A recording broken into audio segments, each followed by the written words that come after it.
Good evening and welcome aboard the spaceship of Time Flats. We'll be traveling through space and interdimensional galactics of chaos and riddles.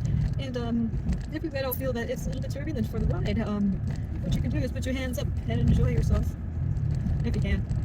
You ever wonder, our mechanisms for dealing and coping with emotions, and coping being the term, along with self-soothing, aren't actually really healing anything. They're actually just addictions to tolerate our emotions instead of identifying them. We were never taught to identify our emotions. Addictions also don't just come in the form of alcohol or drugs. Addictions can be food, exercise, driving, other odd things that you can think of. Anything can be an addiction. But that is the product of not processing those emotions. And a lot of times they're hidden deeply, those addictions too. Some of them can get really weird the more we have in our closet. And those come from lack of acceptance in a lot of ways, and the conditionings of our environments and the products of our environments. One of the things we take away from a true way to heal and identify our emotions is creativity. We process creativity in our minds as something that is a talent or a hobby, and it's something that we are allowed to do at a young age. But as we grow older, now it's a waste of time because it's not contributing to the society that we want to live in. You're just, daydreaming your life away if you're going to play guitar, if you're going to paint, or if you're going to be a writer. But we are all creative. It's not something that you weren't born with. There is no specific talent. Some people are more drawn to certain things than others, but it's more of a conditioning of what we are told what we should do with our time.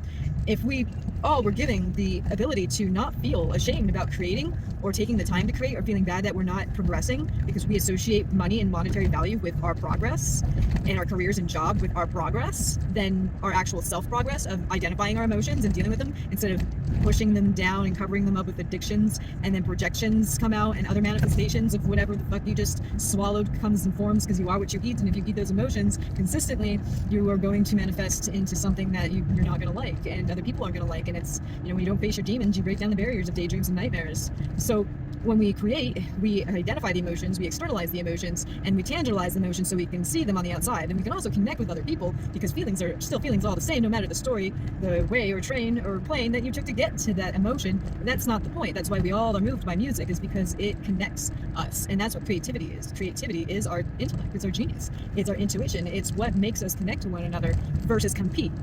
In our society, we've taken the creative role and we made it into a competition. We actually create our self-worth and our value based off of competing or comparing ourselves to each other. So when you see somebody that's been doing something for a long time, you tend to think you're too old or that you can't do that. So you're not going to create. Why start now? Because you're not going to be that good. Why are we talking to ourselves like that? It's not about if you're that good. It's about getting that out. It's about connecting with that part of you, and it will connect to other people. And the more you do it, the more you realize you're not doing it for other people. You're writing for yourself. You're getting that shit out. You're purging. And that's a really epic thing that we deal with in the society, is that comparing. So our comparison makes us so we aren't real friends, because we are too busy comparing our self-worth over how good you are. So we will actually want you to do not as well, so we feel better about ourselves, and that is how we divide. So maybe just take that can of paint and just ajar the lid a little bit and whip it at somebody's head who told you that you can't create, you're lazy for doing it, and get back to work, because you're not identifying your emotions, you're not processing them, and you're not healing anything. So get out the piece of paper and spit some shit on it, and it doesn't matter if it's good or not. It's yours. Your face is yours. Your hair is yours. Your writing is yours, and it will change and alter, and it will flow the more you do it, and you will be proud of yourself, and you won't think of it as a comparison anymore. Once you just sit within yourself to do it, you won't be so fearful about whether or not you fail. And it's our job as a community together to not criticize people for being creative. Everybody is allowed to be creative, and we should celebrate each other for that. There is no individuality in when it comes to this thing where we are saying you're codependent, you gotta be independent.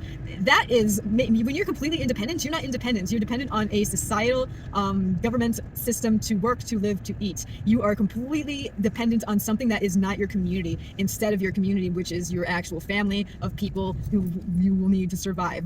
When we use that term codependent, that is not a healthy thing, because we are actually creating forcing people into a masculine role to do it all on their own. But nobody actually does it on their own, because you need to work, you need this, you need this, you need money, and that's all supported by a corporate system that makes you dependent on it instead of each other. Get creative, co-create with me. We're all in this together. I love you.